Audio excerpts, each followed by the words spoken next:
Bonjour à tous et bienvenue dans cette présentation. Merci messieurs d'être à mes côtés. Aujourd'hui, je vous propose de parler du Nikon Z R. Nouvelle caméra Nikon et le R fait référence à RED bien évidemment, puisque vous avez suivi l'actualité Nikon. En mars 2024, Nikon a racheté la marque RED, qui est un fabricant américain de caméras professionnelles. On retrouve énormément les RED Raptor, Komodo, etc. dans l'univers du cinéma, dans l'univers d'Hollywood. Et ce rachat a donc permis à Nikon de récupérer une expertise très importante dans les flux de production. Et donc aujourd'hui, on a les fruits de ce mariage. Alors, c'est pas nouveau de voir du RED dans les produits Nikon, puisqu'il y a quelques mois, on a vu arriver différentes luttes qui ont permis un petit peu d'enrichir les boîtiers des gammes Z6 à Z9. Et puis, on a vu également arriver la gamme Z Cinema. Alors, cette gamme, elle est arrivée avec les Raptor X, les Komodo X, et c'est un petit peu la nouvelle gamme cinéma. Et aujourd'hui, cette gamme s'enrichit. On avait deux modèles très haut de gamme. Aujourd'hui, on attaque avec un produit qui est très polyvalent. Alors, quand je vous dis qu'il est très polyvalent, c'est parce qu'il va s'adresser à la fois à l'expert et au débutant. À l'expert, oui, parce qu'on a quand même trois types de formats RAW. En matière de codec, c'est juste extraordinaire. On a un écran surdimensionné, etc. Et puis le débutant, lui, ça sera un boîtier qui sera très simple d'accès avec des effets créatifs très typés cinéma. Ça sera très accessible de par le son, à travers du son 32 bits, à travers du son audio, etc. Et donc pour vous en parler, j'ai mon compère Hicham, que vous connaissez. Merci Hicham d'être à mes côtés. Et puis François Lamoureux, explique-moi encore, qui est ta chaîne. Enchanté. Bienvenue sur notre plateau. Toi, on te connaît de par ta chaîne, explique-moi encore. Oui, mais je fais aussi de la presta. Du coup, c'est un petit peu la spécificité, c'est-à-dire que j'essaie d'allier à la fois YouTube et à la fois le métier de vidéaste et un peu de photographe. Et j'ai eu la chance de pouvoir justement pratiquer en conditions réelles sur une prestation avec ce magnifique petit bébé. Un grand plaisir à l'utiliser parce que pour plein de choses qu'on évoquera, mais moi je suis assez adepte des petites configs. J'ai eu beaucoup de choses très imposantes, notamment de la caméra RED. Justement, j'ai eu une Komodo pendant plus de 4 ans que j'ai beaucoup utilisé, et une Komodo du coup qui est une caméra qui s'accessoirise énormément, sur laquelle il faut rajouter plein de choses pour utiliser. Et j'en suis un peu revenu, et typiquement le ZR c'est vraiment l'exact opposé à ce niveau-là, et à utiliser de manière juste le fait de la tenir dans les mains et de filmer des trucs avec, c'est très agréable. Donc dans cette présentation, je vous propose d'attaquer différents chapitres. On va parler un petit peu du form factor, un petit peu de l'ergonomie si je puis dire. On va parler du capteur, on va parler de la color science, et puis un petit peu de tout l'univers des accessoires et du flux de production. Côté forme, côté prise en main, Hicham, on a quoi à savoir? Ok, alors on commence par la carrosserie, on rentre dans les entrailles de la bête un petit peu plus tard. Ok, alors côté prise en main, on voit que, tu le disais, c'est une autre gamme, c'est la gamme cinéma. Et le form factor va être complètement différent de ce qu'on faisait avec nos appareils photo, qui eux ont un viseur, c'est la première chose qui choque quand on voit ce boîtier, il n'y a pas de viseur, et vont avoir une ergonomie très photographie plus vidéo. Mais là, on passe un cap, on passe un pas, puisque c'est une caméra entièrement dédiée à la vidéo. Il y aura quand même un petit commutateur pour prendre des photos, parce qu'on le verra plus tard quand on rentrera dans les détails internes du boîtier, c'est du lourd aussi en photo. Mais pour la vidéo, on s'est dit qu'il fallait vraiment un form factor typique. Donc, très simple, beaucoup moins compliqué en termes de boutons. Il y a beaucoup moins de boutons, le boîtier est plus épuré. Alors justement, je suis débutant, j'ai quoi à connaître? 3 boutons. 3 boutons. Alors on aura, je me permets. Vas-y. On aura, comme on peut le voir ici, un petit bouton REC à l'avant, un autre bouton REC ici. Et également 3 boutons qui sont d'office pour régler les différents menus qu'on veut avoir sur l'écran. Le mode, donc les fameux modes PSAM manuel, et même d'autres presets cinématographiques ou slow motion qu'on pourra pré-régler sur ce bouton-là, et une correction d'exposition. Mais ces 3 boutons sont complètement personnalisables. Donc celui-ci, le bouton REC également, et ensuite derrière, on a le joystick, l'accès au menu et le bouton lecture. Toi François, c'est première prise en main, c'était comment? Alors, déstabilisant un peu au départ, parce que justement moi je suis habitué à avoir beaucoup de boutons sur mon Z6 III. Et là, au début, ça m'a un peu perdu parce que c'est pas tout à fait la même chose. Mais justement, de par ce très grand écran et du fait qu'il y a un menu un petit peu dédié, en fait, spécifique à la ZR, l'affichage n'est pas tout à fait le même. On a accès à beaucoup d'outils directement sur le tactile. Et au bout d'un moment, je me suis dit, ah ok, en fait, ce qu'ils ont voulu faire, c'est un truc avec quelques boutons quand même pour pouvoir avoir un accès rapide à certaines choses, mais surtout que ce soit piloté à l'écran. et que du coup c'est là que ça devient intéressant, c'est qu'on pilote un maximum de choses à l'écran plutôt que de rentrer dans les boutons et dans les menus compliqués. C'est pour ça que je dis que ça m'a un peu déstabilisé au début, parce que moi j'ai beaucoup cette habitude justement de personnaliser plein de boutons et d'avoir tout au bout des doigts. Maintenant après c'est une façon de faire aussi qui est pas désagréable du tout et qui au final est plutôt dans cet esprit un peu minimaliste aussi qui est assez inhérent à cette caméra. Et tu le disais, minimaliste, c'est le mot, parce que il est très fin, il est très léger, très compact, par rapport à des boîtiers qui, à qualité équivalente, sont beaucoup plus larges, beaucoup plus gros. Ce qui permet, alors tu parlais de faire du shoot en mode run and gun, parce que le boîtier est petit et léger et d'avoir moins d'accessoires, mais aussi à l'inverse, il pourra s'adapter à merveille dans des configurations professionnelles, parce que son form factor le rend facile pour intégrer une cage, pour intégrer tout type d'accessoires et le personnaliser et en faire vraiment un outil ultra pro. On peut cadrer en vertical. Exactement, on peut aussi cadrer en vertical puisque les menus, eux, basculeront également. Donc, un peu comme ça se rapproche du responsive design dans un téléphone portable, mais dès qu'on bascule, tous les menus basculent également à la verticale. Donc, c'est également super intéressant pour les réseaux sociaux. Et comme tu le disais, il est super polyvalent. Donc, tu vas parler autant aux débutants qu'aux professionnels. Et c'est marrant parce que c'est le mot qui m'était venu en tête dès que j'en ai parlé, c'est El Professor, ce boîtier. Dans le sens où il va t'apprendre aussi la photo sur les 5 prochaines années. Tu vas commencer en débutant et on en parlera après, mais le prix sera aussi très intéressant sur ce boîtier-là. Et même si tu n'y connais rien en RAW, en plein de choses, tu pourras commencer avec des formats très légers sur ce boîtier, avec un minimum d'accessoires pas trop complexes pour un petit peu débunker la peur, l'angoisse. Et tu peux évoluer tranquillement jusqu'à des formats qui te permettront de faire du court-métrage, d'avoir des rendus super cinématographiques grâce au savoir-faire de Red. Donc, des boutons d'accès rapide, des écrans tactiles. Côté carte, on a un SLOF CF Express type B.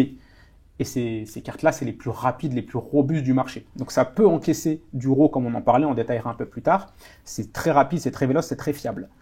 Donc là-dessus, on pourra aussi, alors c'est petit teaser en interne, ça permet aussi beaucoup de choses. Et puis un slot micro SD également.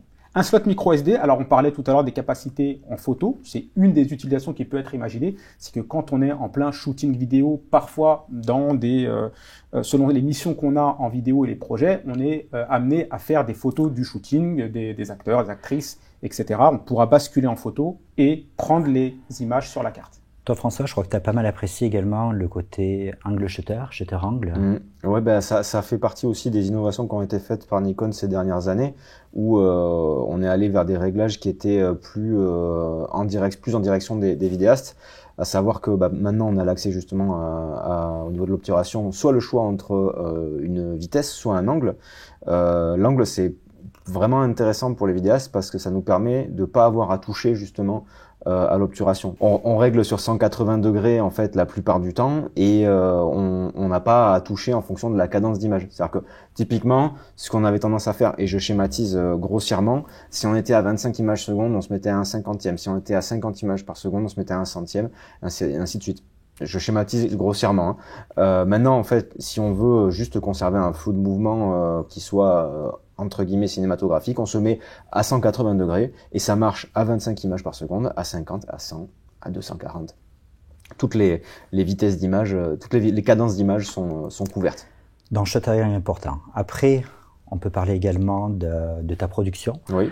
Ça discutait beaucoup sur potentiellement de la chauffe, pas de la chauffe, ventilateur, pas de ventilateur. Les chambres, il n'y a pas de ventilateur. Non, pas de ventilateur externe. On est sur une dissipation passive du boîtier. On a quand même déjà eu pas mal de boîtiers qui permettaient cette dissipation sur les Z8 qui peuvent filmer en 8K avec des capteurs empilés à 45 millions de pixels. Donc on est plutôt confiant sur cette techno. Et tu l'as testé ? J'ai testé justement. On est parti faire une vidéo pour une pâtissière en fait avec ce boîtier. On a fait des jolies images de donuts. On a tourné les conditions dans lesquelles on était. On a tourné toute une matinée. Il faisait très chaud. C'était pendant plein été. C'était la canicule à ce moment-là. Alors après on était à l'intérieur. Il faisait à peu près 25-26 degrés dans la pièce. On a fait toute une partie interview donc sur trépied en tournage non-stop en 6K 25. En NRAW. Donc un codec assez costaud quoi, quand même en termes de débit. Il n'y a pas eu de chauffe à ce moment-là. Et ensuite il y a toute la partie B-roll qui était en 6K 50 où donc je voulais des ralentis. Où là pareil, on n'a pas constaté de chauffe là-dessus. Le shooting a duré environ 2h30, 3h en tout, pas non-stop, hein, la caméra était pas allumée 100% du temps. À la fin, la caméra était tiède, mais j'ai pas eu de témoin de chauffe, j'ai pas eu la caméra qui s'est arrêtée, j'ai pu faire ma presta dans ces conditions-là sans aucun problème. Sachant qu'on était quand même, on l'a poussé à fond. On a mis les curseurs au max en termes de codec et en termes d'attente. Si j'en crois un petit peu les collègues du support technique qui se sont rendus compte que quels que soient les boîtiers, quand il y avait de la chaleur, il y avait également des cartes de mauvaise qualité. Donc je pense qu'il faut soigner également. Il faut, bien sûr. Il faut, attention, alors on est sur un SLUF qui est aussi compatible XQD CF Express. Quand on est sur des productions costauds, on utilise de la bonne CF Express pour éviter justement qu'il y ait des D'ailleurs, le temps de capture le temps de capture maximum, alors sur les normes SIPA qui ont été mentionnées, qui sont du H265 8 bits, si je ne me trompe pas, en 4K 60p, c'est 125 minutes. Donc 2 heures, c'est la limite physique du boîtier. Donc 125 minutes sans que le témoin de chauffe ne doive s'activer. Après, comme toujours, comme tu le disais, ça dépend des conditions. Si on filme sur un parking sous le cagnard à 40 degrés, forcément les temps vont changer. Mais dans des conditions optimales, comme tu le disais, entre 23 et 25 degrés dans une salle, on peut filmer dans des codecs costauds plus de 2 heures si on est en alimentation continue. Savoir que si on est avec la batterie, c'est limité à 95 minutes pour la seule et simple raison que c'est l'autonomie qui lâche avant que le témoin de chauffe s'active, tout simplement. Et l'avantage justement de tout ce qu'on a dit là, justement le grand écran, la carte en interne, les codecs, c'est qu'en fait, il y a besoin de rien de particulier autour si on veut. C'est-à-dire que le fait d'avoir ces cartes justement CF Express qui peuvent encaisser du RAW interne, ce grand écran, en fait, ça nous supprime le besoin d'avoir un moniteur. On peut en rajouter si on veut vraiment un écran plus grand ou pour d'autres choses, mais on n'a pas besoin d'enregistrement externe. On peut tout faire avec ce boîtier, quoi. C'est d'ailleurs le choix de ce mini HDMI, parce que le but du jeu, c'est d'avoir un boîtier qui soit le plus petit possible. Et comme le grand écran fait qu'on fait moins appel à des accessoires externes. C'est le but. Je le reprends encore une fois, j'aime bien avoir dans les mains. Mais effectivement, le boîtier, donc si on reste sur ce form factor, donc on a toutes les connectiques qu'il faut, USB-C, port micro, port casque et un micro HDMI. Ça me permet, alors bien sûr c'est un choix également, comme on le disait, on veut vraiment que ça reste extrêmement léger, compact, facile à utiliser. On aura bien sûr des accessoires qui se mettront pour pouvoir attacher ce micro HDMI au mieux pour éviter qu'il lâche ou qu'il ne casse. Donc c'est des petits clamps qu'on trouvera dans les cages et dans tous les accessoires qui seront faits. Ouais, parce qu'il y a tout un univers d'accessoirisation qui a été développé par SmallRig. Ouais, par SmallRig et d'autres partenaires qui vont développer des cages dédiées à ce boîtier-là, tout un tas d'accessoires qui permettront vraiment de renforcer l'ensemble. Mais le gros point fort de ce boîtier, c'est son écran. On en parlait, vous nous avez entendu en parler plusieurs fois qu'il était très grand. C'est un écran 4 pouces, donc c'est le plus grand de sa catégorie. C'est extrêmement confortable parce qu'il permet justement, comme on disait, de se passer de moniteur. Mais au-delà de ça, il n'est pas seulement grand ce boîtier-là. Il a une résolution qui est très confortable, 3,70 millions de points, donc très bien résolu. Et en plus, sur l'espace colorimétrique qui est utilisé sur l'écran, c'est du DCI-P3. Donc on aura en plus une grande fidélité des couleurs quand on shootera, et c'est ce qui amène à avoir ce grand confort qui permet de se passer de moniteur, là où les écrans de ce type de boîtier étaient plutôt faits pour dépanner. Donc DCI-P3, on le rappelle, et c'est un format d'affichage qui affiche beaucoup plus de couleurs que Exactement. le sRGB classique de tous les ordinateurs classiques. Ouais. Sur tous les autres écrans, vous avez certes la visualisation en direct avec les couleurs, mais la norme DCI-P3 permet d'en avoir beaucoup plus et d'être très fidèle à ce qu'on shoot et de pouvoir calibrer mieux son shooting. Et c'est vrai que quand plus tard on va développer les parties, travailler en log, etc., avec des luttes, ouais, c'est important d'avoir un joli affichage. On attaque sur la partie du capteur. Donc Yes. c'est bien, on est d'accord, c'est le capteur du Z6 III. Exactement. Donc c'est un nouveau capteur très récent, puisqu'il est sorti à peine l'année dernière, et il sera à l'intérieur de ce boîtier-là. Donc ce capteur, il est semi-empilé. Ça veut dire quoi ça? Alors semi-empilé, on avait deux grandes familles de capteurs. Pour les boîtiers entrée milieu de gamme, on utilise souvent des capteurs CMOS, et pour les hauts de gamme, comme pour le Z8 ou le Z9 par exemple, on a des capteurs empilés. Donc c'est l'avantage du capteur empilé, c'est que la lecture des informations est beaucoup plus rapide. Ça permettrait de ne pas avoir ou d'avoir un minimum de rolling shutter. et ça permet de rolling monter à shutter des pour toi, rafales. si tu nous... Alors le rolling shutter, c'est ce qu'on observe sur les capteurs, c'est justement un peu ancien, on va dire. Quand on va faire un mouvement, le capteur il va capter les images par ligne. Et donc il y a forcément une espèce de petite latence entre le moment où la ligne du haut et la ligne du bas vont être captées, ce qui fait que sur des mouvements rapides, ça se voit très facilement sur, par exemple dans le golf, sur les clubs de golf, sur une photo, sur un arrêt sur image, en fait le club de golf il est tordu parce que en fait le temps de lecture du capteur a été différent entre la ligne du haut et la ligne du bas, ou du bas et du haut, je sais pas dans quel sens ça va, mais j'imagine que c'est de haut vers le bas. Et le fait d'avoir un rolling shutter réduit permet justement d'avoir ces formes qui ne vont pas être déformées. Et sans aller jusqu'au global shutter qui équipe justement les caméras RED. Qui sera la différence avec nos hauts de gamme. Ouais. Voilà, on est quand même sur quelque chose de très très intéressant. Et c'est super intéressant pour les films, quand on veut tourner quelque chose comme un film d'action, un clip avec beaucoup de mouvements, ou même l'animalier. C'est justement RED est très connu dans les grosses productions de documentaires animaliers parce que les oiseaux, quand ça va très vite et puis qu'il y a les déformations des ailes sur des capteurs qui sont moins rapides, et ben là quand on a un minimum de rolling shutter, c'est royal. Alors justement, c'est un capteur donc de 6K. Un capteur 24 millions pixels, 24,5 millions de pixels, donc semi-empilé, donc très rapide, qui limite le rolling shutter, ça on l'a dit. Mais c'est aussi 24,5 millions de pixels, donc qui peut monter jusqu'à de la 6K et du 4K oversamplé. Ça, c'est gros avantage aussi. 6K en combien d'images? 6K jusqu'à 60p. Ouais. Et en RAW. Et en RAW. Et si on veut de la 4K, on pourra aussi monter jusqu'à 120p avec un crop APS-C. Donc ça revient à une caméra Super 35, en gros, quand on filme en 4K 120p pour des usages de ralenti. Et encore plus, comme pour les S6 III d'ailleurs, le Full HD, on pourra monter jusqu'à 240p. Donc là, ça promet des ralentis de folie. Toujours dans l'idée cinéma, parce que c'est vraiment la gamme Z Cinéma aussi, donc on aura ces possibilités. Et capteur stabilisé également. Le capteur est stabilisé 5 axes, et en plus avec Focus Point VR. Et donc là, on rebondit un petit peu sur ta façon de travailler, puisque toi, t'aimes pas du tout, tu veux plutôt avoir des sets légers. Moi, je travaille beaucoup à main levée, donc j'évite tout ce qui va être stabilisateur, même si... pour le coup, avec une caméra de ce style-là, le stabilisateur devient peut-être un peu intéressant parce qu'on est sur quelque chose de très léger.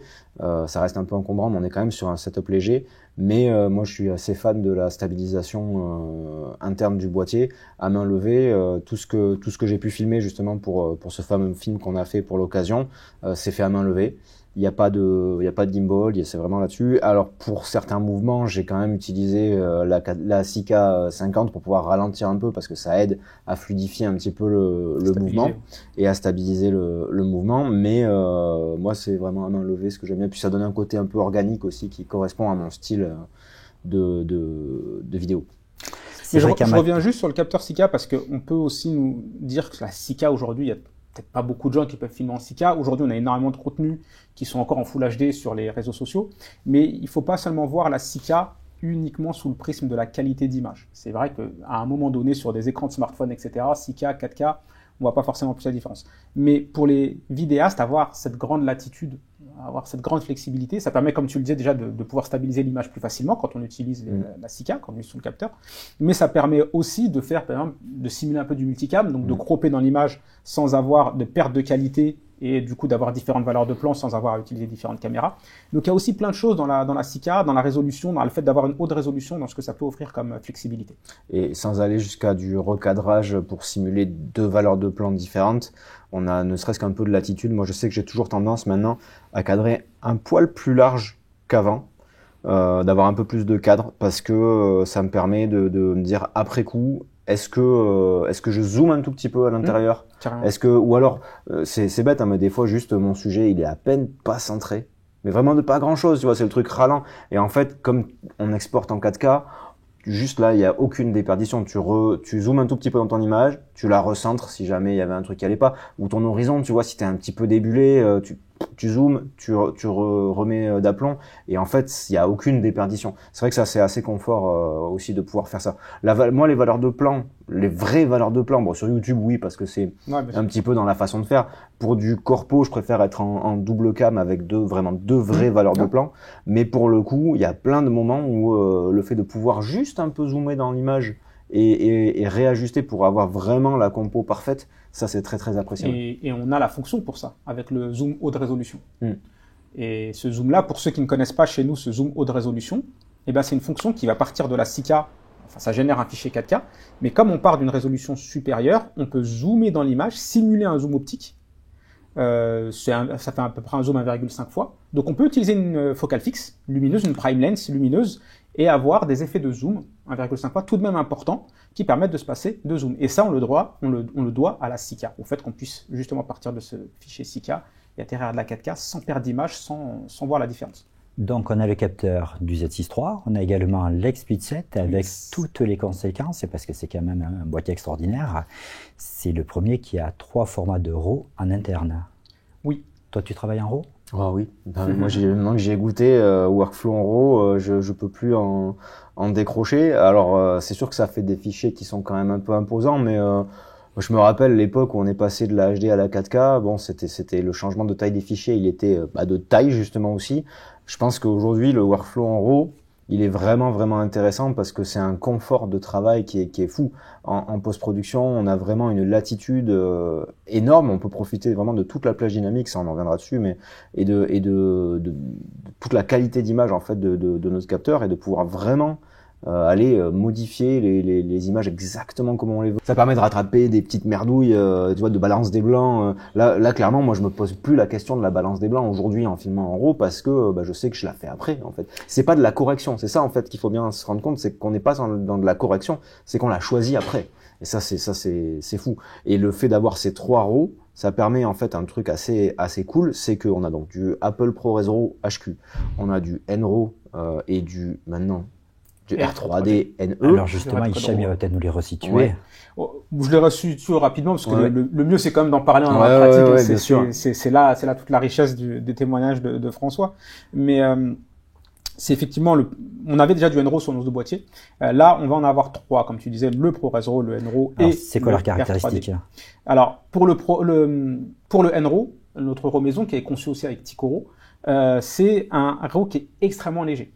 Donc c'est notre formule, notre recette maison, et il va permettre de pouvoir utiliser du RAW qui peut un peu faire peur à beaucoup de gens, mais de ne pas avoir à saturer sa carte très rapidement.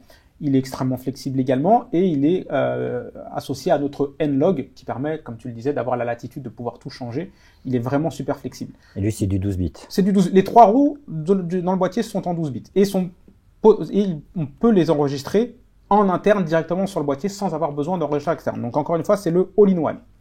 Ensuite, on a le ProRes RAW. Donc ça, c'est le RAW d'Apple, très connu des standards, qui est utilisable sur Final Cut, qui est un fichier très lourd, ça stocke énormément, mais c'est un standard, comme je le disais, et qui va permettre, pour des gens qui sont habitués à bosser là-dessus, de ne pas avoir à changer leurs habitudes avec ce boîtier-là. Donc c'est aussi le top du top. Et enfin, le Redcode, le R3D NE. Ça, c'est la nouveauté. Parce que nos boîtiers faisaient déjà du ProRes RAW et du NRAW, mais la nouveauté, c'est le Redcode RAW, dont l'extension de fichier, c'est R3D, c'est comme ça qu'on l'appelle aussi. R3D NE. R3D NE, voilà. C'est la différence, c'est que le NE, c'est pour Nikon Edition. Pourquoi? Parce que les fichiers R3D qu'on a aujourd'hui sur le marché, ce sont tous des fichiers en 16 bits. Là où nous, on aura un fichier R3D qui est en 12 bits, vu qu'on est sur du capteur aussi maison, du processeur maison. Donc on est sur un RAW 12 bits qui va s'appeler R3D NE. Mais qui sera associé à la courbe log 3G10, donc le log de RED, et également à son espace colorimétrique qui est gigantesque, qui est le Red White Gamut RGB. Et cet espace colorimétrique, c'est là que prend toute la color science de RED. Ça va permettre d'avoir une flexibilité monumentale dans les couleurs, de choisir. C'est comme si on avait une boîte de crayons de couleur, mais gigantesque, énorme par rapport aux autres espaces colorimétriques. Sur le NRAW et sur le ProRes RAW, on est sur du BT2020, ça, je ne me trompe pas, BT2020, qui est un espace colorimétrique très large. Mais regardez la différence graphique sur le Red White Gamut, c'est gigantesque, et là on va pouvoir se régaler en étalonnage. Alors justement, toi tu as travaillé avec des Komodo notamment, donc tu connais ce format-là? Oui, j'ai utilisé pas mal le R3D en 16 bits sur la Komodo notamment, et alors le truc qui est chouette avec ce R3D NE, parce qu'il a un petit plus que n'a pas le R3D en 16 bits, alors c'est sûr que du coup il y a moins de couleurs, déjà 16 bits c'est énorme, 12 bits c'est déjà gigantesque, c'est que là on a la possibilité en fait de filmer dans les cadences d'image et dans les résolutions qu'on a évoquées tout à l'heure, sans crop quand on baisse de résolution. Je m'explique. Quand tu as une RED, qui est sur du R3D 16 bits. Tu filmes, mettons si c'est une Komodo, c'est un capteur 6K, tu filmes en 6K, tu as l'intégralité de ton capteur. Si tu filmes en 4K, même 25 images par seconde, tu croppes dans le capteur. Si tu filmes en HD, tu croppes encore dans le capteur. Ce qui fait qu'on est obligé, quelque part, de filmer, si on veut vraiment profiter de tout le capteur, de l'intégralité du capteur, de filmer dans la résolution maximale. Chose que là, on n'a pas, et qui aurait été assez dommage. On peut filmer en 4K 25 avec tout le capteur plein format en R3D NE. Et ça, c'est très très très appréciable par rapport au R3D original, on va dire. Même si on n'a pas les 16 bits, on a quand même d'autres avantages là-dessus. Et puis c'est un capteur plein format, là où la Komodo c'est un capteur Super 35. Super 35. Ouais. Si on veut du plein format, il faut partir sur la Raptor. Quoi. Sur la Raptor, c'est l'autre modèle. C'est pas le même budget, quoi. On est plutôt sur des 20-30 000 euros. C'est ça, ouais. Je voudrais vous entendre également sur les logiciels pour traiter un petit peu ces différents formats RAW. Parce que... Tu as raison. Tout à fait. Parce que c'est aussi une caractéristique qui va différencier ces fameux RAW. Le R3D, on peut le modifier sur toutes les plateformes, DaVinci, Premiere Pro, Final Cut aussi. Final Cut. Là où le ProRes, ce sera uniquement Final Cut. Les petites guiguières. ProRes RAW. Le ProRes RAW, pardon. ProRes RAW sur Premiere. Le ProRes RAW, ce sera sur Final Cut. Et puis le NRAW qui sera, lui, sur DaVinci Resolve. Et bientôt, à la fin de cette année, normalement, sur Premiere Pro. Donc, il y a à boire et à manger. C'est que si on veut... on a habitué à un système logiciel, on peut aussi choisir son format sur le boîtier sans peur d'avoir à apprendre un nouveau logiciel. C'est le gros avantage, en fait, d'avoir le choix dans les types de RAW, en plus qui sont en interne, on l'a déjà dit, mais c'est que ça n'oblige pas à changer de workflow. Moi, je sais que du coup, quand je suis passé au NRAW, j'étais sur Final Cut avant. Je me suis formé, et c'est très bien, à DaVinci Resolve, parce que du coup, c'est vrai, ça devient un standard maintenant. Mais ce qu'on peut se dire, c'est que si aujourd'hui, on a un workflow sur Final Cut, sur Premiere, sur DaVinci, en fait, il suffit de choisir le RAW qui correspond à notre workflow, et même de toute façon avec le R3D, on pourra couvrir tous les logiciels. Donc la question se pose plus. En fait, c'est quand même un grand confort. Alors justement, ces différents formats, je crois que le 3D NE, en plus, il a une dynamique extraordinaire. Yes. Grâce au log, avec cette courbe log 3G10 qui est, le format de compression RAW de RAID est extrêmement connu, extrêmement réputé, et ça va profiter à la plage dynamique du boîtier, puisque quand on est en format R3D, on aura 15+, comme ça qu'on met, c'est un peu plus de 15 stops de dynamique, ce qui est énorme. Sur nos boîtiers, habituellement, c'est plutôt 14 stops. Là, on monte encore d'un stop, et ce qui va permettre un double ISO, notamment. Un double ISO, ouais. On peut, alors, sur ce boîtier-là, on aura justement un double ISO 800-6400. Alors, toi, tu l'utilises comment, ce double ISO ? Alors c'est hyper intéressant justement parce qu'en basse lumière, le 6400 il est vraiment intéressant. Ça permet vraiment d'avoir peu de bruit, quelles que soient les situations, et il est performant vraiment dans les deux. Typiquement dans un mariage par exemple, la soirée en 800 ISO c'est un peu compliqué, même si on rajoute une petite minette dessus, chose qu'on fait souvent. Là en 6400 on est bien aussi. Ça veut pas dire qu'on va pouvoir filmer quand il n'y a pas de lumière. C'est pas ça l'objectif du dual ISO, mais c'est le fait de se dire en fait on n'est pas coincé sur une valeur, et ça permet de même si on veut par exemple en condition de pas forcément de très basse lumière, mais si on n'a pas une grande luminosité, mais qu'on veut une profondeur de champ assez grande, parce que dans notre écriture c'est ça qu'on veut, ça permet de passer sur ces 6400 ISO et d'avoir cette profondeur de champ comme on la veut. Et pour ceux qui ont une culture de photo, on expose avec des densités neutres du coup. Oui, généralement c'est ce qu'on fait sur la vidéo. On ne touche pas, donc comme je disais, à la vitesse d'obturation, à l'angle d'obturation, on reste à 180 degrés. Les ISO aussi, on a juste ces deux possibilités, 800 ou 6400. Alors on peut utiliser d'autres valeurs, mais ce qu'il faut se dire, c'est que dès qu'on sort de la valeur native ou des valeurs natives, ça bruite. C'est propre à tous les logs et à toutes les caméras. On essaie, quand on est en log, de rester sur la valeur native. Après, ensuite, il nous reste l'ouverture. Mais l'ouverture, j'ai tendance à dire, c'est pas forcément un outil de compensation d'exposition. C'est plus un outil d'écriture selon si on veut une faible ou une grande profondeur de champ. Et donc, la seule variable qui nous reste, c'est la lumière qui va rentrer, donc un filtre ND variable, c'est très souvent utilisé en vidéo pour diminuer cet apport de lumière en extérieur notamment, ou un ajout de lumière artificielle pour pouvoir avoir la quantité de lumière suffisante. On a suffisamment de lumière, on est à l'extérieur et on est correctement exposé, on va utiliser le mode ISO Low, Et si jamais on est en basse lumière, que c'est très compliqué, et là on peut utiliser le mode ISO High, donc 6400, et en basculant juste très rapidement sur le menu, on sera à la bonne valeur ISO pour avoir le minimum de bruit et la plus grande plage dynamique. Alors, je travaille en log justement pour cette grande plage dynamique, pour cet espace couleur qui est démesuré. Mais par contre, je veux commencer à parler un petit peu intention de rendu. Je veux commencer à parler un petit peu de lutte créative, de lutte de rendu.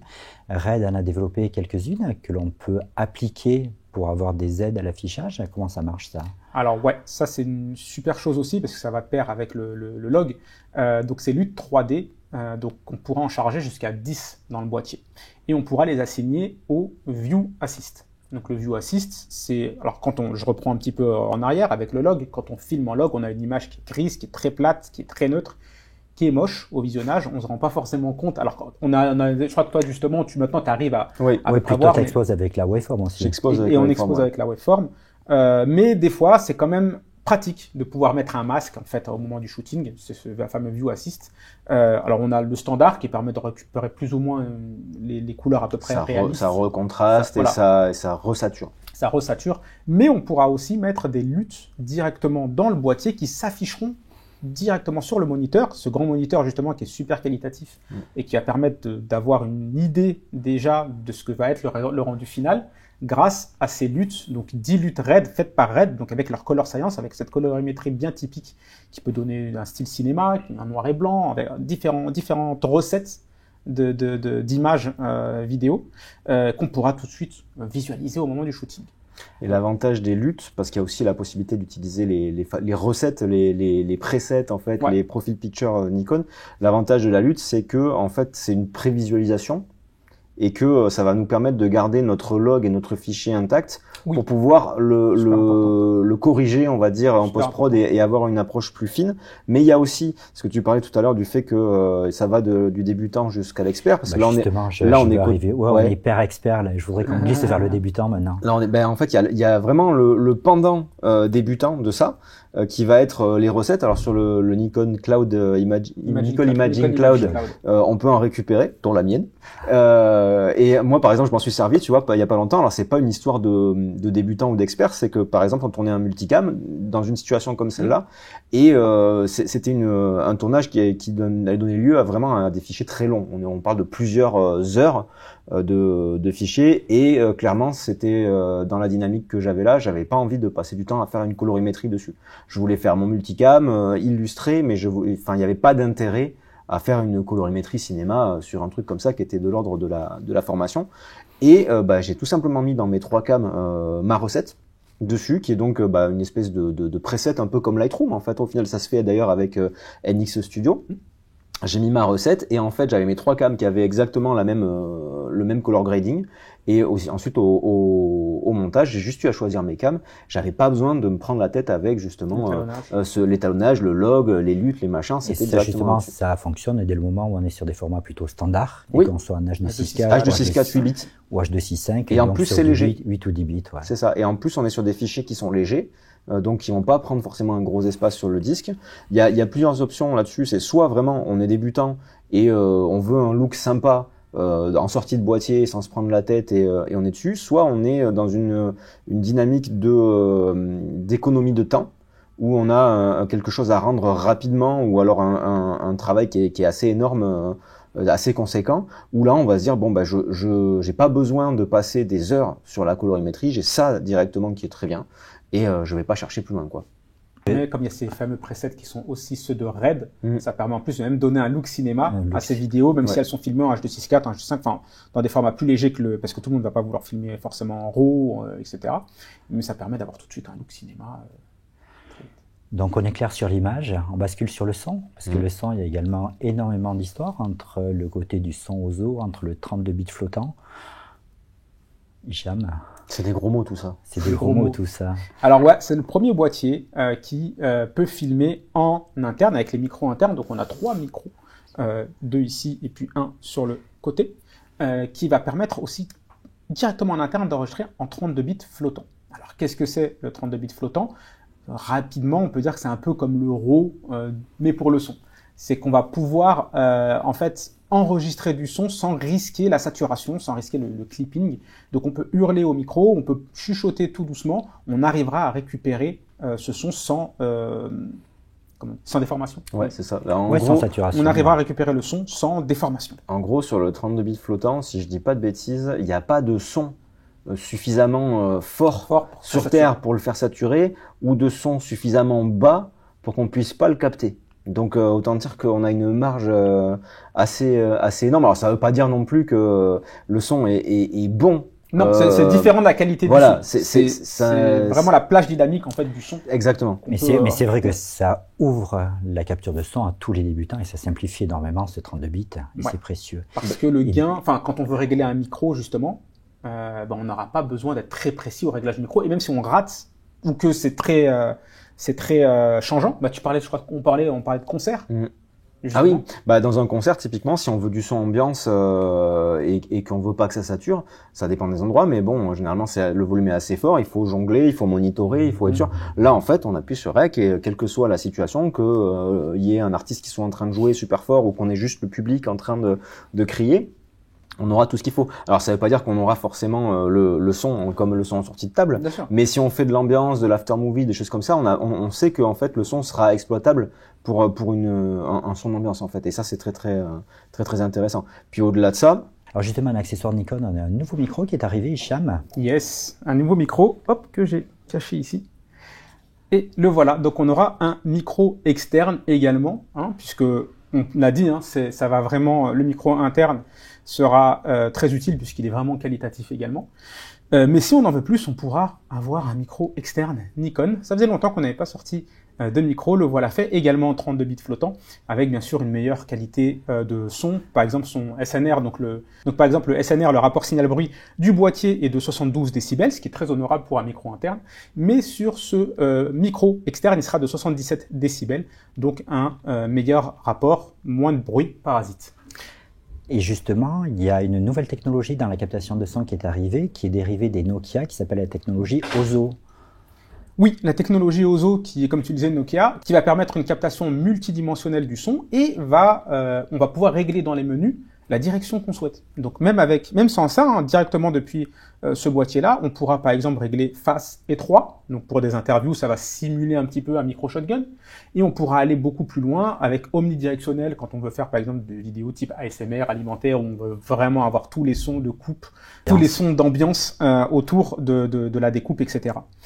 Donc il est très bien calibré ce micro, il va permettre de faire plein de choses. Et encore une fois, on n'a pas la prétention de dire que ça va remplacer un micro externe puisqu'il y a d'autres faits physiques, comme on en discutait, le fait que si on est loin du micro, ça va pas faire des miracles. C'est toujours bien d'avoir quand même un micro interne qui fasse le job. Toujours le mode run and gun, on sort le boîtier, on y met une optique et tout de suite on peut quand même avoir un produit, une image et un son pro qui est utilisable. Et d'autant plus qu'on a dit qu'on avait des côtés très pro, mais des côtés très accessibles également. Et c'est vrai qu'on a tous les filtres de son inclus dans l'appareil photo, comme ses capacités de filtrer que le son de la voix, ou les atténuateurs, ou les corrections un petit peu de vent, etc., qui se rajoutent et qui sont pertinents.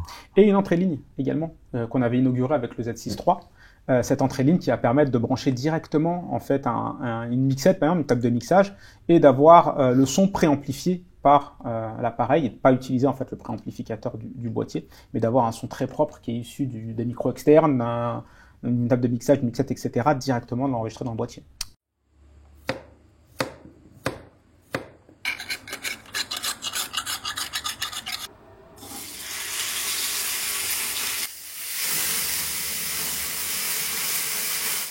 Et ce nouveau ZR, c'est le premier qui va inaugurer aussi une griffe digitale directement sur le boîtier. Dans la griffe flash du coup, donc on voit les petits contacteurs qu'il y a ici et on pourra y mettre directement le micro sans avoir besoin de câble. Et ça, c'est une vraie plus-value également.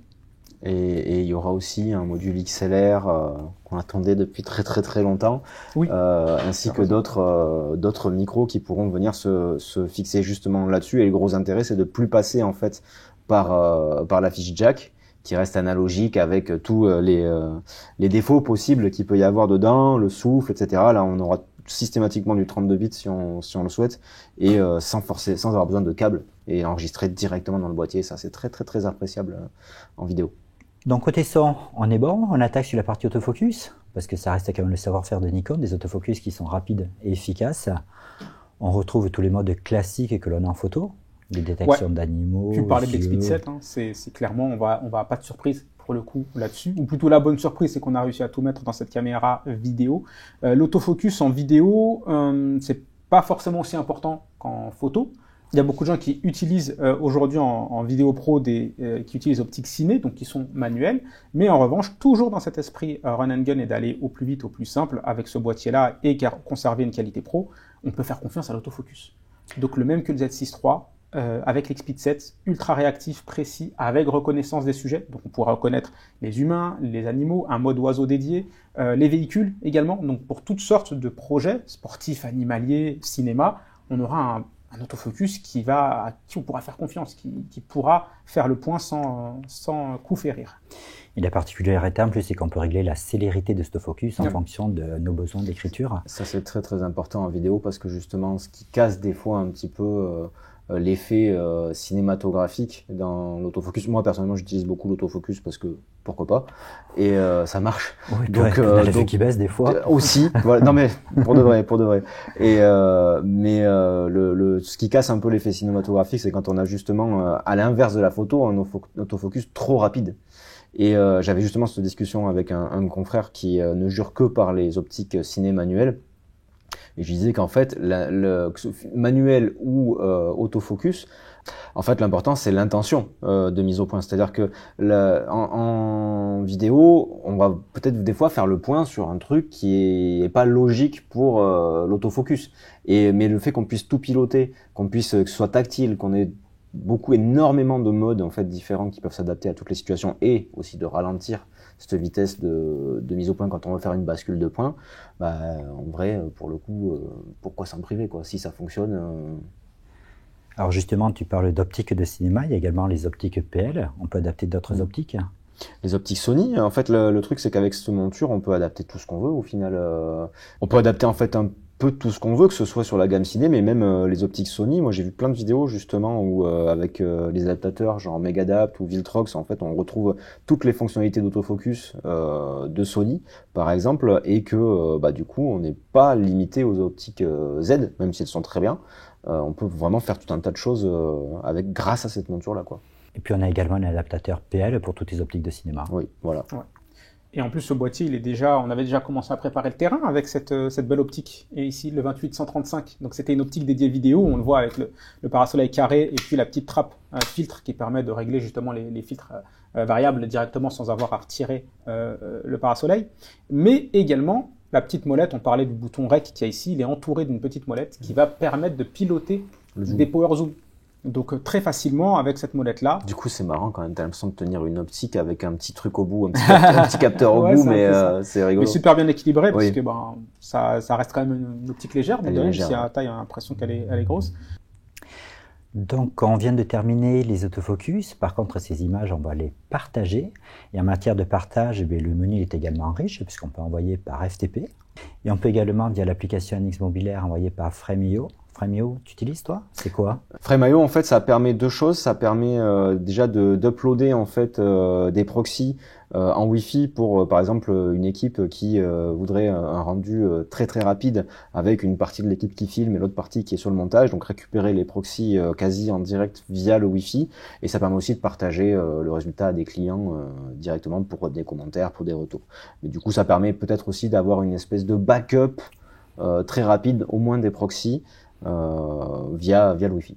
Et puis Cham, on a également toutes les possibilités de streaming de mode présentateur.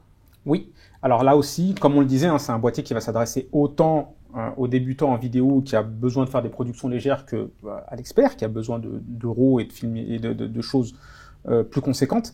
Et on a du coup un mode, comme on avait sur nos autres boîtiers, le mode présentateur. Ça, c'est vachement bien pour les vlogs où on présente des produits, parce que souvent la détection est activée au niveau de l'autofocus. Donc quand on met un produit devant la caméra, le produit reste flou et le boîtier continue de faire la mise au point sur l'œil. Avec ce mode présentateur, il détecte tout de suite quand il y a quelque chose devant le visage du vlogueur, du présentateur, et du coup, il va faire la mise au point sur le produit. Ça, c'est bien utile. Et le mode de streaming, lui? Alors, le mode streaming, c'est que tout simplement avec un double câble, donc l'UCE 25 comme référence chez nous, USB-C, USB-C, on va pouvoir se servir du boîtier comme d'une webcam, donc sans avoir besoin de logiciel tierce. On va pouvoir streamer en direct juste en le branchant à un câble USB-C, depuis son ordinateur ou son smartphone même, si on veut. Alors, ce boîtier est lancé aujourd'hui, à l'heure où on publie cette vidéo, mais sera disponible... Alors, il sera disponible à partir du 20 octobre environ, et au prix de 2349 €. Ça, c'est fou. C'est l'excellente surprise. Donc, on vous invite tous, comme d'habitude, à pousser la porte de votre magasin préféré, puis à demander à le tester, à le toucher, à le prendre en main, à potentiellement remplir une carte et puis à faire vos propres tests. François, on a fait le tour complet de ce produit, de cette nouvelle caméra. Je te laisse le mot de la fin. C'est une caméra qui est quand même super surprenante. Je te cache pas que le fait de voir le petit logo RED et puis le petit cinéma ici, ça fait stylé quand même quand tu ouvres le paquet. Mais en vrai, ce que je trouve qui est vraiment intéressant, c'est qu'on sent que RED est en train d'amener des choses chez Nikon. Et moi, ce qui me fait vraiment plaisir, étant vidéaste avant photographe, c'est vraiment de sentir dans cette caméra que elle est pour nous, quoi. Elle est vraiment pour les vidéastes et, comme tu le dis, accessible des débutants aux professionnels. C'est pas une caméra élitiste en fait. Et pourtant, elle offre énormément de choses. Donc, ouais, je suis très agréablement surpris et hâte de pouvoir l'utiliser plus encore, de faire plein de choses avec, quoi. Merci messieurs. Merci. Merci à toi. Born Cinematic.